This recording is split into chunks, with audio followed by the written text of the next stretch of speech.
सुनो साथियों, आज हम उस घटना का वर्णन करने जा रहे हैं जिसने न सिर्फ एक जेल को बदला बल्कि लाखों लोगों के दिलों को भी बदल दिया। यह कहानी है संत रामपाल जी महाराज की, जिन्हें झूठे आरोपों में कैद कर दिया गया। जेल की ऊंची ऊंची दीवारें, चारों तरफ कंटीले तार, सुरक्षा का कड़ा पहरा और भीतर फैला हुआ अंधकार। हर ओर कैदियों की चीखें, रोना धोना, झगड़े और हिंसा का माहौल।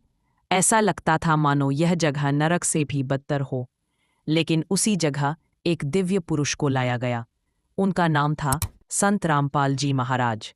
सरल वेशभूषा, शांत चेहरा और आंखों में असीम करुणा। जेलर ने उन्हें एक कोने की कोठरी में बंद कर दिया, पर किसे पता था कि वही कोठरी अब एक सत्संग स्थल बन जाएगी। शुरू शुरू में कैदी हंसते थे, मजाक उड़ाते थे।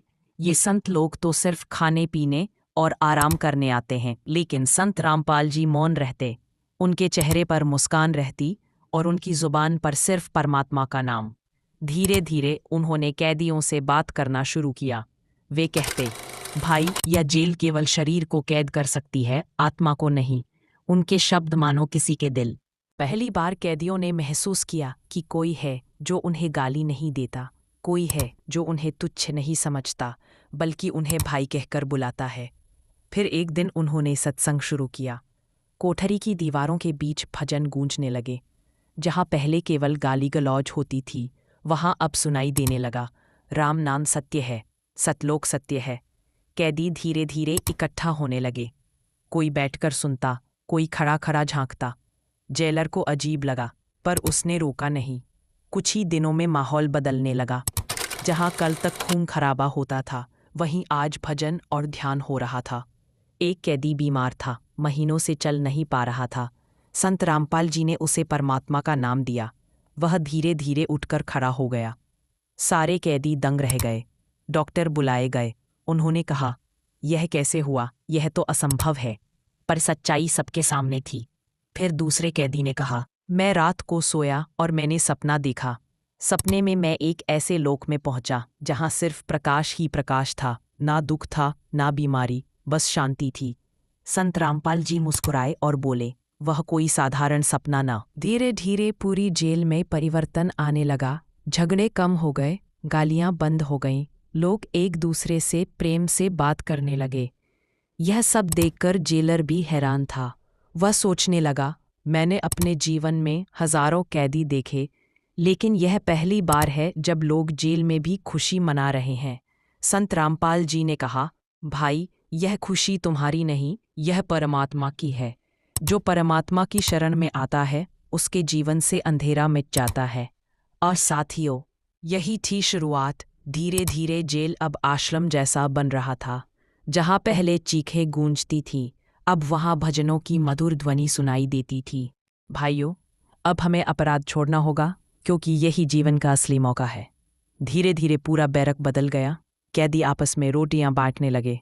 जो पहले गालियां देते थे, अब कहते, भाई तू पहले खा ले।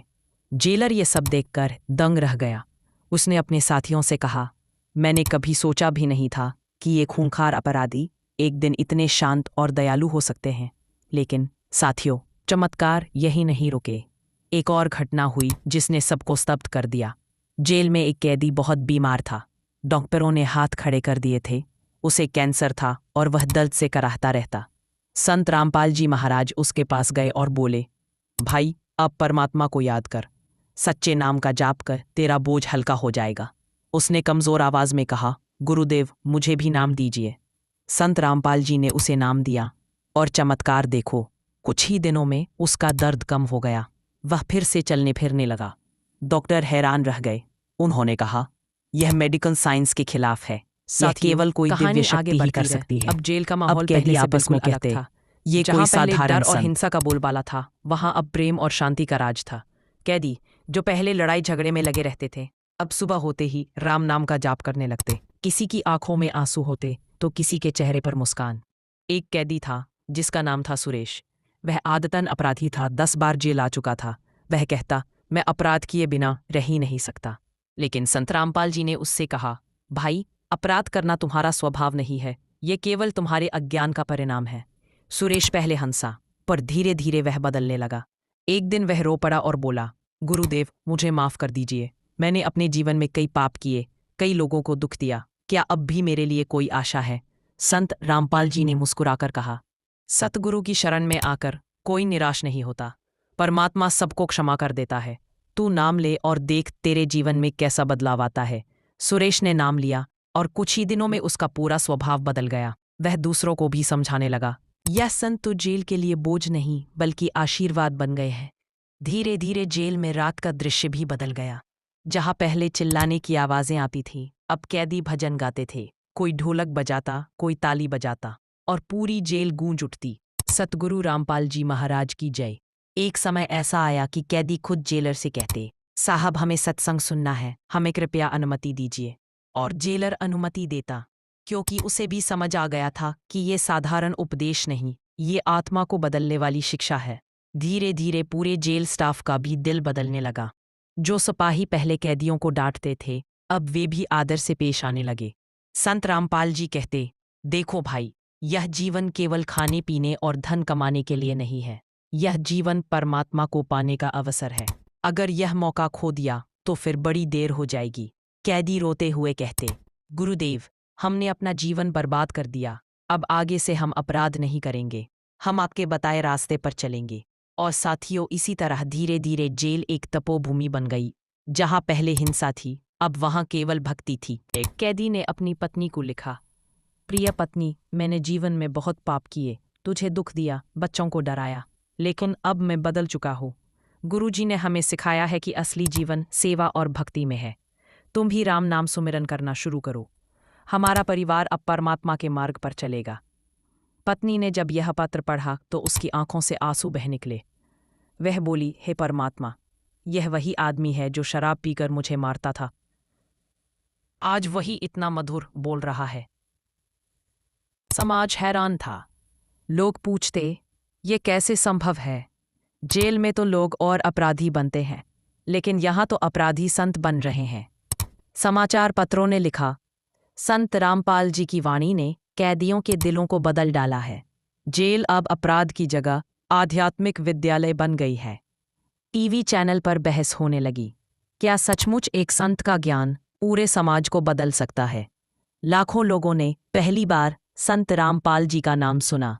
जेल में रोजाना संत रामपाल जी महाराज अपने शिष्यों को ज्ञान सुनाते।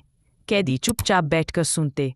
वाणी इतनी प्रभावशाली होती कि घंटों बीत जाते और किसी को पता भी न चलता। कुछ कैदी जब अपने परिवार से मिलने जाते तो वही ज्ञान परिवार को सुनाने लगते। परिवार वाले चकित रह जाते, ये वही व्यक्ति है जो पहले गाली देता था, आज तो ये संतों जैसी बातें कर रहा है। कैदी संत रामपाल जी के सत्संग को कागज पर लिखकर बाहर भेजते। वो पन्ने परिवार वालों, दोस्तों और पड़ोसियों तक पहुंचते। लोग पढ़ते और कहते, यह तो वही ज्ञान है जिसकी आज जरूरत है। धीरे धीरे वे पन्ने किताब का रूप लेने लगे। गांव-गांव, शहर-शहर में लोग उस सत्संग को पढ़ने और समझने लगे। समाज में चर्चा होने लगी, एक संत जेल में है, लेकिन उसकी वाणी जेल की दीवारें तोड़कर लाखों लोगों तक पहुंच रही है। अखबारों ने लिखा, संत रामपाल जी की शिक्षाएं लोगों के जीवन में आशा और परिवर्तन ला रही हैं। कुछ पत्रकारों ने जेल प्रशासन से पूछा, यह कैसे संभव हुआ? जेलर ने उत्तर दिया, मैंने अपने जीवन में यह पहली बार देखा है। जेल में लोग सुधर नहीं पाते, लेकिन संत रामपाल जी ने असंभव को संभव कर दिखाया। समाज में बदलाव। जेल से बाहर संत रामपाल जी के अनुयायी भक्ति का प्रचार करने लगे। उन्होंने गांव-गांव जाकर लोगों को समझाया, नशा मत करो, झगड़ा मत करो, केवल सत्संग सुनो और नाम जपो। नतीजा यह हुआ कि जहां पहले गांवों में शराब खाने और जुए के अड्डे चलते थे, वहां अब सत्संग पंडाल लगने लगे। जहां पहले लाठी डंडे चलते थे, वहां अब भजन कीर्तन होने लगे। विदेशों में भी यह वाणी पहुंचने लगी।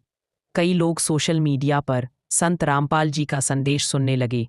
लोग लिखते, हमने पहली बार सच्चाई को इतनी स्पष्टता से सुना। अब हमें जीवन का असली उद्देश्य समझ में आया।